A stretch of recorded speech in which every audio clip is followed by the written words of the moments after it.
మనం ఏం అర్థం చేసుకోవాలంటే ఇంట్లో శాంతిని తీసుకురాలేం, వీధిలో శాంతిని తీసుకురాలేం, ప్రపంచంలో శాంతిని తీసుకురాలేం. శాంతి రావాలంటే అది మన లోపలే రాగలదు. నా లోపల నేను ఎలా ప్రశాంతంగా ఆనందంగా ఉండాలో అర్థం చేసుకుంటే బయట పరిస్థితిని చేతనైనంత వరకు చక్కగా తీర్చిదిద్దుతాం.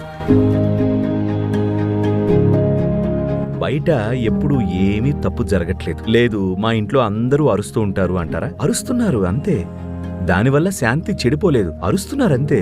ఇంట్లో వాళ్ళు అస్సలు తగ్గకపోతే ఏం చేయాలి? బీచ్కు వెళ్ళి బాగా నడిచి వస్తే ఇంటికొచ్చాక ఆ అలసట్లో 10 నిమిషాల్లో నిద్రలోకి జారుకోవచ్చు. ఏదో ఒకటి చెయ్యాలి. పరిస్థితి అలా ఉన్నప్పుడు ఏం చేస్తాం? పరిస్థితిని ఎలా చెక్కదిద్దుకోవాలా చూడాలి. కానీ పరిస్థితుల వల్ల శాంతి రాదు, ఆనందం రావడానికి కూడా అవకాశం లేదు. అది రావాల్సింది మనలో నుంచే.